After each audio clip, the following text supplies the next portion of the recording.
दोस्तों मैं हूं विशाल। इस वक्त अमेरिका में क्या चल रहा है? अमेरिका में डोनाल्ड ट्रंप के खिलाफ लाखों लाख लोग सड़कों पर हैं। अमेरिका के कई शहरों में ट्रंप प्रशासन के खिलाफ, ट्रंप इंतजामिया के खिलाफ बड़े पैमाने पर मुखालफत हो रही है, विरोध प्रदर्शन हो रहे हैं।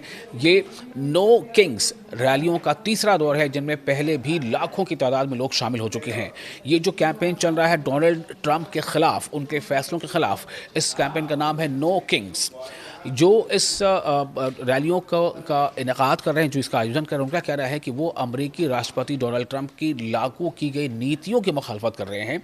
और चाहे वो इससे पहले की नीति रही हो जो उन्होंने वेनेजुएला के साथ किया, या जो इमिग्रेशन को लेकर जो नीतियां हैं उसका खिलाफ, और अब जबकि ईरान पर ये हमले हो रहे हैं लगातार, तो उसके खिलाफ भी, खास तौर से जब मिनाब शहर में स्कूली बच्चियों पर हमले किए गए थे और उसमें 170 से ज़्यादा स्कूली बच्चियों की मौतें हो गई थी, उसको लेकर के भी अमेरिका में काफ़ी गम गुस्सा है। तो इनमें ईरान के साथ जंग और जो इमिग्रेशन कानून और बढ़ती महंगाई, तमाम चीज़ें शामिल हैं, और ये डोनाल्ड ट्रंप की नींद हराम कर चुके हैं।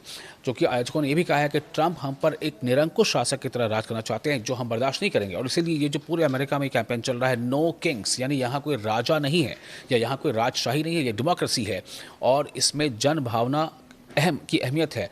तो लेकिन ये अमेरिका है और सत्ता जनता के हाथों में होती है, ना कि उन लोगों या उनके अरबपति साथियों के हाथों में है जो खुद को राजा समझते हैं। आप देखिए तस्वीरें, इन तस्वीरों में आप देखेंगे न्यूयॉर्क सिटी में हो, वाशिंगटन डीसी में हो, कई अलग अलग जगहों पर एक साथ 30, 40, 50 शहरों में ये जो है प्रोटेस्ट हो रहे हैं। अब आप देखिए इस प्रोटेस्ट में लगभग तमाम जो उम्र के लोग आपको नजर आएंगे। खासतौर से इसमें एक युवा जो है, लेडीज़ जो हैं, उनकी भी तादाद काफ़ी ज़्यादा है।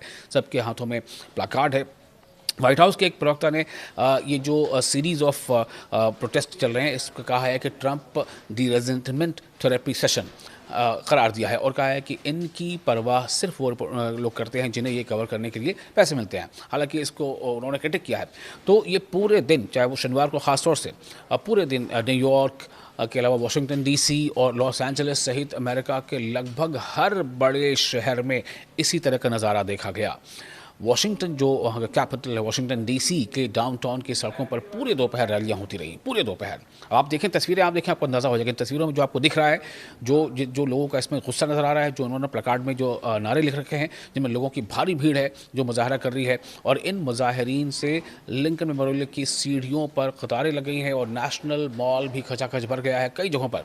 नो किंग्स, इस पूरे प्रोटेस्ट का जो थीम है वो है नो किंग्स। मैं बार बार कह रहा हूँ कि जिस तरह से एक आमराना अंदाज में डोनाल्ड ट्रंप फैसले ले रहे हैं, उसकी मुखालफत की जा रही है कि नो किंग्स, कोई यहाँ किंग नहीं है। इसके पिछले प्रदर्शनों की तरह इस बार भी प्रदर्शनकारियों ने ट्रंप और साथ ही साथ उपराष्ट्रपति जेडी वैंस और ट्रंप एडमिनिस्ट्रेशन के जो दीगर अफसरान हैं, उनके पुतले लहराए थे। नो किंग्स ये एहतजाजी मुजाहरे में से एक बहुत अहम मुजाहरा है, जो खासतौर से मिनेसोटा में भी हुआ। तो यहाँ आपको याद होगा जनवरी में दो अमेरिकी नागरिकों, रेनी निकोल गुड और एलेक्स प्रिटी, इन दोनों को की जो मौत हुई थी संघीय इमिग्रेशन एजेंटों की कार्रवाई में हुई थी। तो उसकी मौतों से लोगों में भारी गुस्सा भड़का, और उस वक्त से जो शुरू हुआ है ये कैंपेन नो किंग्स का, वो लगातार जारी है। और अब ईरान पर जिस तरह से अमेरिका और इसराइल ने जंग छेड़ी है, इसको लेकर के अब बहुत ज़्यादा अमेरिकी लोगों में गुस्सा है। आपको हालिया कई रिपोर्ट का भी हमने हवाला दिया है, जो वहाँ पर सर्वेज हुए थे उसमें सामने आई थी बात कि उन मुश्किल से जो इसमें 30% के आसपास जो लोग हैं वो चाहते हैं कि जंग जो अमेरिका कर रहा है वो ठीक है, और ज़्यादातर लोग, यानी कि 60% से ज़्यादा लोग इस जंग के फैसले के ख़िलाफ़ हैं।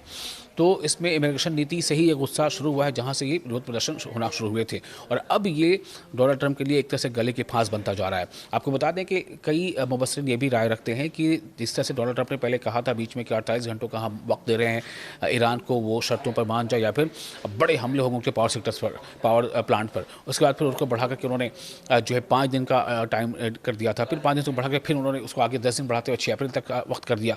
तो ये जो इस तरह से डोनाल्ड ट्रंप के जो फैसले बदल रहे हैं, उनके ऐलान, वो सुबह कुछ कहते हैं शाम कुछ कहते हैं, तो बताया जा रहा है कि दरअसल अमेरिकी जो शहरी हैं उनके अंदर इसको लेकर के काफ़ी नकारात्मक जो है उनकी प्रतिक्रिया है। और एज ए होल ज़्यादातर अमेरिकी डोनाल्ड ट्रंप के इन फैसलों से जो उन्होंने हालिया दिनों में लिए हैं उससे बिल्कुल इत्तेफाक नहीं रखते हैं, और इसीलिए इतनी बड़ी तादाद में लोग सड़कों पर निकल कर प्रोटेस्ट कर रहे हैं।